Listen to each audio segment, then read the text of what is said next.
السلام علیکم ورحمۃ اللہ وبرکاتہ۔ خطبات احتشام الحق جلد اول سے مولانا احتشام الحق صاحب کا یہ خطبہ پڑھتا ہوں، سنیے گا۔ بسم اللہ الرحمن الرحیم۔ دعا خلیل کا ثمرہ۔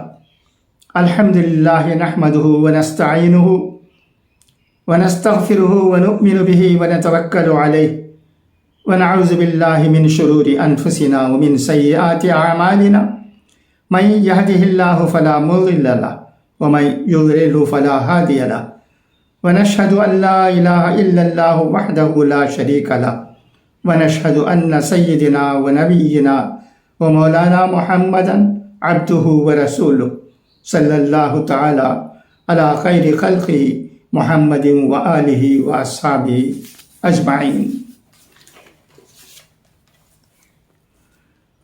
اما بعد فاعوذ باللہ من الشیطان الرجیم، بسم اللہ الرحمن الرحیم۔ لقد جاءکم رسول من انفسکم عزیز علیہ ما عنتم حریص علیکم بالمؤمنین رؤوف رحیم فإن تولوا فقل حسبی اللہ لا الہ الا ہو علیہ توکلت وهو رب العرش العظیم۔ صدق اللہ مولانا العظیم وصدق رسولہ النبی الکریم ونحن علی ذلک من الشاہدین والشاکرین والحمد للہ رب العالمین۔ بزرگان محترم اور برادران عزیز، اس سے قبل جمعوں میں سلسلہ وار اور ترتیب کے ساتھ سورہ والنجم کی جن آیتوں کو پیش کیا جا رہا تھا، آج اس سے ہٹ کر میں نے سورہ توبہ کی آخری 2 آیتوں کی تلاوت کی ہے، جن میں سرکار دو عالم حضرت محمد مصطفیٰ صلی اللہ علیہ وسلم کی دنیا میں تشریف آوری کی بشارت و خوشخبری دی گئی ہے۔ یہ مضمون میں نے اس لیے اختیار کیا ہے کہ اب ہم اور آپ جس مہینے میں داخل ہوئے ہیں، یہ وہ مبارک مہینہ ہے کہ جس میں حضور اکرم صلی اللہ علیہ وسلم کی ولادت باسعادت اور آپ کی تشریف آوری ہوئی ہے۔ اس لیے سال کے تمام مہینوں میں اس مہینے کو ایک ایسی فوقیت اور فضیلت حاصل ہے جو دوسرے مہینے کو حاصل نہیں ہے، اور صرف مہینہ ہی نہیں بلکہ ہر وہ چیز کہ جس کو اگر حضور صلی اللہ علیہ وسلم سے کوئی نہ کوئی نسبت حاصل ہو گئی ہو تو وہ تمام چیزوں سے افضل اور بہتر قرار پاتی ہے۔ مثلا وہ قبیلہ اور خاندان کہ جس میں سرور دو عالم صلی اللہ علیہ وسلم تشریف لائے، بنی نوع انسان کے تمام قبائل اور خاندانوں میں سب سے افضل قرار پایا، اور اس خاندان کے جس گھرانے میں آپ صلی اللہ علیہ وسلم تشریف لائے وہ گھرانہ بنی ہاشم خاندان قریش میں سب سے زیادہ برتر اور سب سے زیادہ افضل قرار پایا۔ حضور اکرم صلی اللہ علیہ وسلم کے ساتھ جس امت کو نسبت حاصل ہو گئی وہ امت تمام امتوں میں سے افضل امت قرار پائی، اور جس مقام پر سرور کائنات صلی اللہ علیہ وسلم تشریف لائے وہ مقام روئے زمین میں سب سے زیادہ افضل مقام ہے۔ ایک منقبت اور تعریف بیان کرنے والے نے بڑی اچھی بات کہی ہے، فرمایا کہ عام طور سے ایسا ہوتا ہے کہ اولاد کو باپ کی وجہ سے شرف و فضیلت ملتی ہے۔ لوگ کہتے ہیں کہ بڑے باپ کے بیٹے ہیں، ان کے والد کا یہ مقام و مرتبہ تھا، لہذا باپ کی وجہ سے ان کو بھی فضیلت دے دیتے ہیں۔ لیکن دنیا میں ایسا بہت کم ہوا ہے کہ بیٹے کی وجہ سے ماں باپ کو بھی فضیلت حاصل ہوئی ہو اور پھر اولاد کو بھی فضیلت حاصل ہوئی، اور لوگ کہنے لگے ہوں کہ صاحب یہ وہ ماں باپ ہیں کہ جن کی اولاد اس قدر صاحب فضل و کمال ہیں، اور یہ وہ اولاد ہیں کہ ان کے والد شرافت، وہ بزرگی کے اعلیٰ معیار پر فائز تھے. یعنی ایسا بہت کم ہوتا ہے کہ اوپر بھی شرف ملے اور نیچے بھی شرف ملے.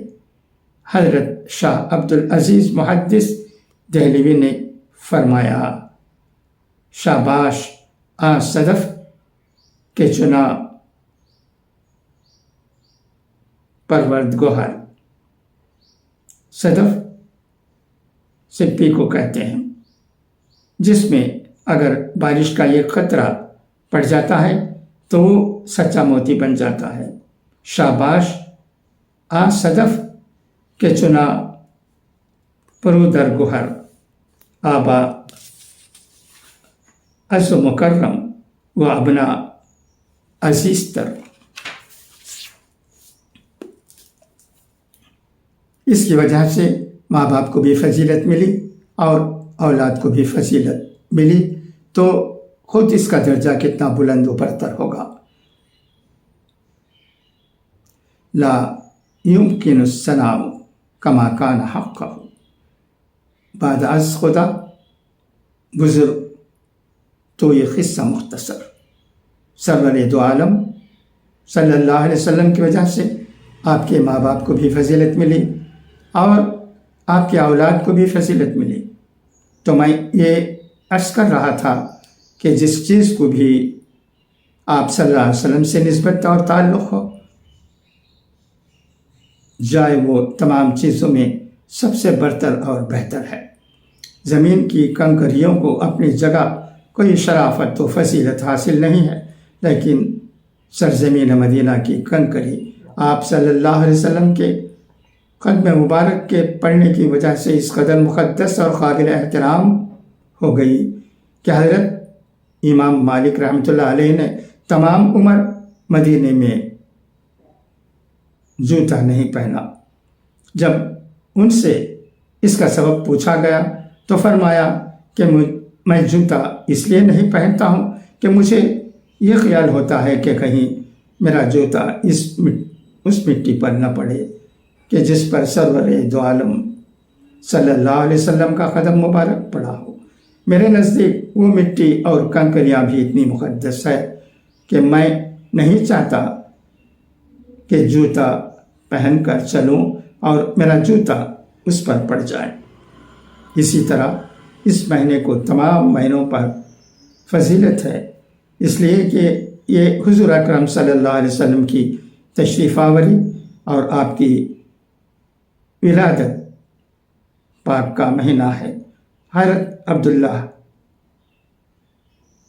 ابن مبارک اس مہینے کی فضیلت کے متعلق فرماتے ہیں، لہذا الشہر فی الاسلام فضل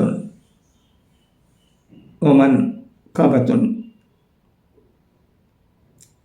تفوق علی الشہور. اس اسلام میں اس مہینے کو بڑی فضیلت ہے جو دوسرے مہینے کو نہیں ہے. اور وہ کون سی فضیلت ہے؟ فرمایا، ربیع فی ربیع فی ربیع ونور فوق نور فوق نورہ. فرمایا کہ 3 ربیع جمع ہو گئے ہیں. عربی میں ربیع کے 3 معنی آتے ہیں.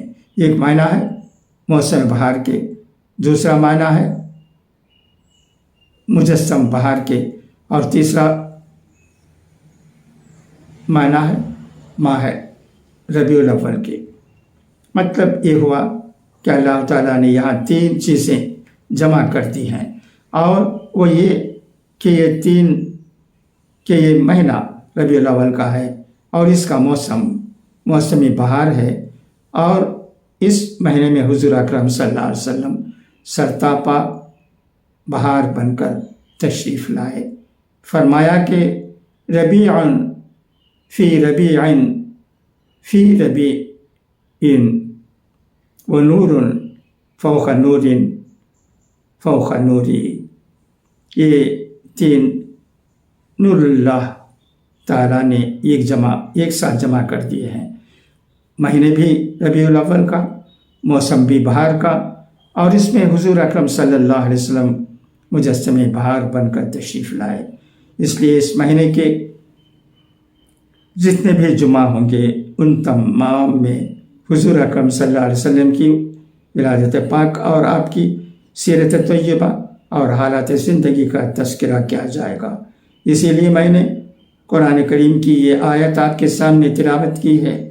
فرمایا لقد جاءکم رسول من انفسکم عزیز علیہ ما عنتم حریص علیکم بالمؤمنین رؤوف الرحیم۔ عربی میں لام بھی تاکید کے لیے آتا ہے اور خط بھی تاکید کے لیے آتا ہے، جس کا ترجمہ ہوگا واقعتاً اور یقیناً، یعنی اس میں کوئی شک و شبہ کی گنجائش نہیں ہے کہ تمہارے پاس اللہ کے رسول تشریف لائے ہیں۔ من انفسکم، انفس جمع ہے نفس کی، جس کے معنی آتے ہیں شخص اور ذات کے ترجمہ یہ ہوا کہ تم ہی میں نے، یعنی نبی نو انسان ہی میں سے سرکار دو عالم صلی اللہ علیہ وسلم بحیثیت رسول بھیجے گئے ہیں۔ بعض علماء نے لکھا ہے کہ آپ اس کو ذرا سی تبدیلی کے ساتھ پڑھیں، فا کے اوپر بجائے پیش کے زبر پڑھیں، یہ بھی ایک قرأت ہے۔ تو اس صورت میں عبارت یوں ہوگی لقد جاءکم رسول من انفسکم۔ اب ترجمہ بدل جائے گا۔ انفس کیا ہے؟ اردو میں آپ نے لفظ نفیس سنا ہوگا۔ نفیس کہتے ہیں عمدہ چیز کو۔ دراصل عربی میں نون فے سین کے مادہ سے جو الفاظ بنتے ہیں اس کے بہت سے معنی آتے ہیں۔ نفسن، جس کی جمع انفسن اور نفوسن ہے، اس کے معنی ذات اور شخصیت کے آتے ہیں۔ کہا جاتا ہے نفوسی قدسیہ، یعنی متبرک شخصیتیں، اور فا پر زبر کے ساتھ نفسن، اس کے معنی سانس کے آتے ہیں۔ ضیق النفس، سانس کی اس بیماری کو کہتے ہیں کہ جس میں سانس لینا مشکل ہو جاتا ہے، جسے دمہ کہتے ہیں۔ تو نفسن کے معنی سانس کے آتے ہیں، اس کی جمع انفاس آتی ہے۔ تیسرا لفظ ہے نفاست، اس کے معنی عمدہ اور نفیس کے آتے ہیں۔ انفس اسم تفضیل کا صیغہ ہے، جس کے معنی ہوں گے سب سے اعلیٰ، سب سے بہتر اور سب سے برتر۔ اب اس آیت کا ترجمہ یہ ہوگا کہ یقیناً تمہارے پاس رسول آ گئے اس خاندان میں سے کہ جو بنی نوع انسان میں سے سب سے نفیس اور سب سے افضل خاندان ہیں، جس کا مطلب یہ ہے کہ اس روایت میں حضور اکرم صلی اللہ علیہ وسلم کے نسب کی طرف اشارہ کیا گیا ہے کہ اولاد آدم میں اس خاندان سے برتر اور بہتر کوئی خاندان نہیں ہے کہ جس میں سرور دو عالم صلی اللہ علیہ وسلم تشریف لائے۔ آپ کا خاندان سب سے اعلیٰ و عرفہ ہے، جیسا کہ خود سرور دو عالم صلی اللہ علیہ وسلم نے فرمایا کہ حضرت آدم اور حضرت حوا علیہ السلام سے لے کر میرے باپ اور میری ماں تک، میرے جتنے باپ اور جتنی مائیں ہیں، ان سب کے تعلقات جائز طریقے سے قائم ہوئے ہیں۔ درمیان میں ایک بھی ماں باپ ایسے نہیں گزرے ہیں کہ جن کا تعلق خلاف شرع قائم ہوا ہو، جس کا مطلب یہ ہے کہ سرور دو عالم صلی اللہ علیہ وسلم کے نسب میں اگر لاکھوں مرد اور لاکھوں عورتیں بھی درمیان میں ہیں تو ان سب کے تعلقات جائز طریقے پر قائم ہوئے ہیں، اور اس کا شائبہ بھی نہیں ہے کہ کسی ایک کا بھی ایسا تعلق رہا ہو کہ جو شریعت کے معیار پر پرانا اترتا ہو۔ اندازہ لگائیے کہ اس سے بڑھ کر اور کیا فضیلت ہو سکتی ہے۔ حضرت آدم علیہ السلام سے سلسلہ شروع ہوا اور ان کے بعد حضرت ابراہیم علیہ السلام ہیں جو ابو العرب اور ابو الانبیاء یعنی عرب کے باپ اور تمام نبیوں کے باپ کہلاتے ہیں۔ تمام نبیوں کے باپ میں نے اس لیے کہا کہ علماء نے لکھا ہے کہ کل 1,24,000 انبیاء کرام علیہ السلام میں سے 24,000 انبیاء اور پیغمبر ایسے ہیں جو صرف حضرت ابراہیم علیہ السلام کی اولاد میں سے ہیں۔ انہیں میں سرور کائنات صلی اللہ علیہ وسلم بھی داخل ہیں، کیونکہ آپ صلی اللہ علیہ وسلم کے آباء و اجداد حضرت ابراہیم علیہ السلام کی اولاد میں سے ہیں۔ اسی وجہ سے حضرت ابراہیم علیہ السلام اپنے صاحبزادے حضرت اسماعیل علیہ السلام کے ساتھ مل کر آپ صلی اللہ علیہ وسلم کی رسالت کے لیے دعا کرتے ہیں۔ فرمایا کہ وَإِذْ يَرْفَعُ إِبْرَاهِيمُ الْقَوَاعِدَ مِنَ الْبَيْتِ وَإِسْمَاعِيلُ رَبَّنَا تَقَبَّلْ مِنَّا إِنَّكَ أَنْتَ السَّمِيعُ الْعَلِيمُ۔ باپ بیٹے مل کر خانہ کعبہ کی دیواریں اونچی کر رہے ہیں، تعمیر ہو رہی ہے، بیٹا اینٹیں اٹھا کر لا رہا ہے اور حضرت ابراہیم علیہ السلام چنائی کر رہے ہیں۔ اللہ سے مانگنے کا اس سے بہتر کوئی وقت نہیں ہے، کیونکہ خدا کے گھر کی تعمیر ہو رہی ہے۔ فرمایا کہ اللہ یہ ساری محنتیں اور مشقتیں اس وقت کارآمد ہوں گی جب کہ آپ اس کو قبول کر لیں گے۔ بالکل صحیح فرمایا، کیونکہ بڑی سے بڑی خدمت اگر قبول نہ ہو تو بالکل بیکار ہے۔ اسی کو شیخ سعدی رحمۃ اللہ علیہ نے یوں بیان کیا ہے، فرمایا کہ چون در نظر شاہد نیا یزر، یعنی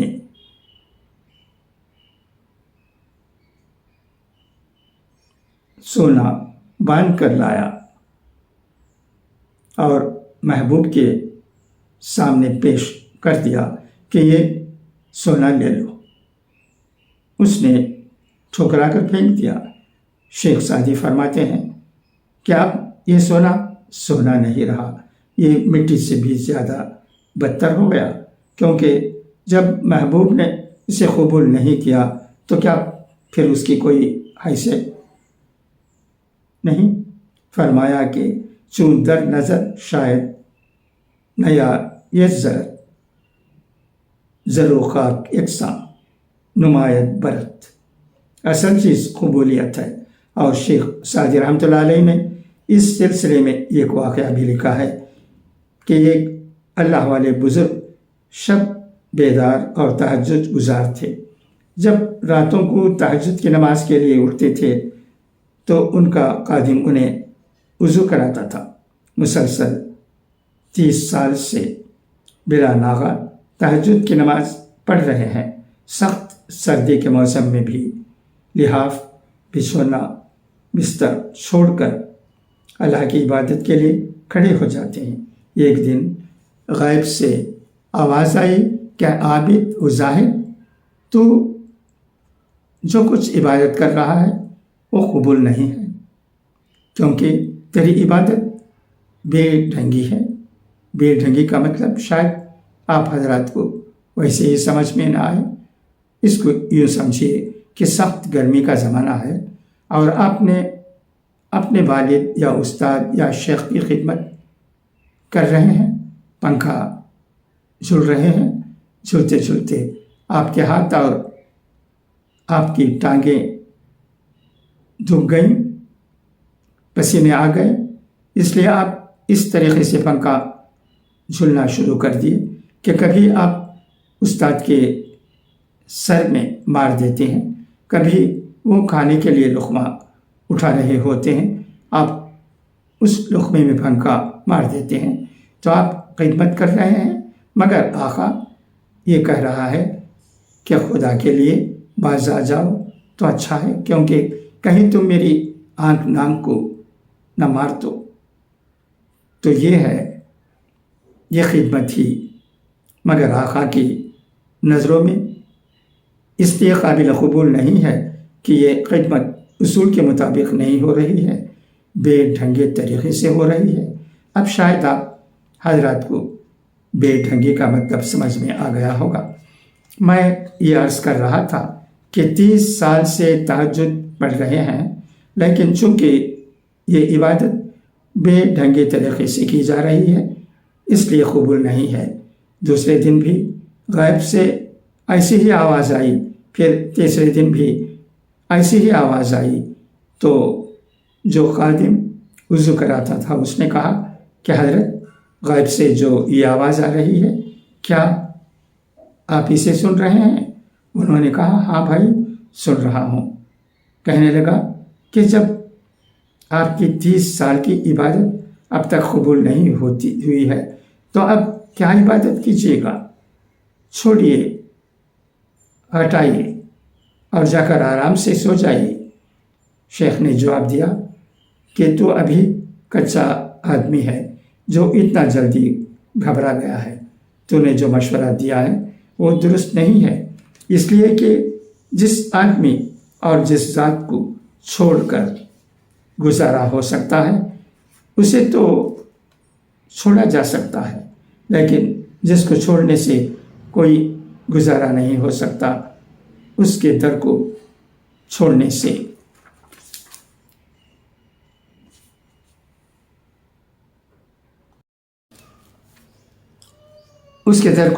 سے دوسرا کوئی در نہیں مل سکتا، نہیں چھوڑا جا سکتا۔ تو کیا اللہ کے دربار کے علاوہ کوئی اور دربار ایسا ہے کہ جہاں جا کر میں اپنی عبادتیں قبول کرا سکتا ہوں؟ اگر نہیں ہے تو پھر وہ قبول کرے جب بھی مجھے ایسا ہی کرنا ہے، اور قبول نہ کرے جب بھی مجھے ایسا ہی کرنا ہے، لہٰذا تیرا مشورہ صحیح نہیں ہے۔ شیخ سعدی نے لکھا ہے کہ یہ بات کہنی تھی کہ غیب سے آواز آئی، لیکن اب انداز بدل گیا تھا۔ آواز یہ آئی کہ قبول است گرچه ہنر نیستت، کہ جز ماپنا ہے وہ گرد نیستت، تیری عبادتیں تو بے شک بے ڈنگی اور ناقابل قبول تھیں، لیکن آج اللہ تعالیٰ نے سب کو اس کے لیے قبول فرمایا کہ تیرا خیال یہ ہے کہ اللہ کے سوا تیرا کوئی اور ٹھکانہ نہیں ہے جہاں جا کر تم اپنی عبادت قبول کرا لو، صرف اسی وجہ سے تیری ساری عبادتیں قبول کر لی گئی ہیں۔ تو معلوم ہوا کہ سب سے پہلی چیز قبولیت کی دعا ہے۔ حضرت ابراہیم اور اسماعیل علیہ السلام خانہ کعبہ کی دیواریں اٹھا رہے ہیں اور دعا فرما رہے ہیں، ربنا تقبل منا انک انت السمیع العلیم، اے ہمارے پروردگار ہماری اس خدمت کو قبول فرما۔ اور دوسری دعا فرمائی، ربنا واجعلنا مسلمین لک ومن ذریتنا امۃ مسلمۃ لک وارنا مناسکنا وتب علینا انک انت التواب الرحیم۔ اے اللہ ہمیں اپنی وفاداری پر قائم رکھ اور ہماری اولاد کو بھی اپنا وفادار بنا اور ہماری لغزشوں کو معاف فرما۔ یہاں یہ سمجھ لیں کہ دعا دونوں مانگ رہے ہیں، کیونکہ قرآن کریم نے یہ اصول بتا دیا ہے کہ اگر یہ دعا مانگے اور دوسرا آمین کہے تو دونوں دعا ماننے والوں میں شمار ہوں گے۔ حضرت موسیٰ علیہ السلام دعا مانگ رہے ہیں اور حضرت ہارون علیہ السلام آمین کہہ رہے ہیں، لیکن اللہ تعالیٰ نے فرمایا قد اسی پر تو دعوتکما، تم دونوں کی دعا قبول کر لی گئی، حالانکہ مانگنے والے ایک ہی ہیں، ایک آمین کہنے والے ہیں، مگر قرآن کہتا ہے کہ دونوں مانگ رہے ہو۔ بہرحال حضرت ابراہیم و اسماعیل علیہم السلام نے مل کر تیسری دعا کی، اور یہی بتانا میرا مقصود ہے۔ فرمایا کہ ربنا وبعث فیہم رسولا منہم یتلو علیہم آیاتک ویعلمہم الکتاب والحکمت ویزکیہم انک انت العزیز الحکیم۔ اے ہمارے رب، ہماری اولاد میں ایک رسول بھیج جو انہی میں سے ہو، اور جو نبی آخر الزماں ہو، اور وہ رسول ایسا ہو کہ جس کا تعلق ہم دونوں سے ہو۔ جس کا مطلب یہ ہے کہ اس دعا کے مصداق صرف سرور دو عالم صلی اللہ علیہ وسلم ہی ہیں، کیونکہ آپ صلی اللہ علیہ وسلم سے پہلے اور حضرت ابراہیم علیہ السلام کے بعد جتنے انبیاء اور پیغمبر آئے ہیں ان سب کا تعلق حضرت ابراہیم علیہ السلام سے تو تھا، لیکن حضرت اسماعیل علیہ السلام سے نہیں تھا۔ صرف آپ ہی ایک ایسے نبی ہیں جن کا تعلق دونوں سے ہے، کیونکہ حضرت ابراہیم علیہ السلام کو اللہ نے 2 بیٹے عطا فرمائے۔ ایک بیٹے حضرت اسماعیل علیہ السلام ہیں جن کے متعلق قرآن کریم نے کہا وَفَدَيْنَاهُ بِذِبْحٍ عَظِيمٍ، جن کی ذبیحہ پر اللہ تعالیٰ نے فدیہ بھیجا۔ اور یہ جو عید الاضحیٰ کے موقع پر قربانی کی جاتی ہے، حضرت اسماعیل علیہ السلام کی قربانی کی وجہ سے ہی سنت قرار دی گئی ہے۔ دوسرے بیٹے حضرت اسحاق علیہ السلام ہیں۔ یہ دونوں بیٹے الگ الگ ماں سے ہیں۔ حضرت ابراہیم علیہ السلام ہیں، یہ دونوں بیٹے الگ الگ ماں سے ہیں۔ حضرت ابراہیم علیہ السلام نے پہلا نکاح تقریباً 90 سال کی عمر میں حضرت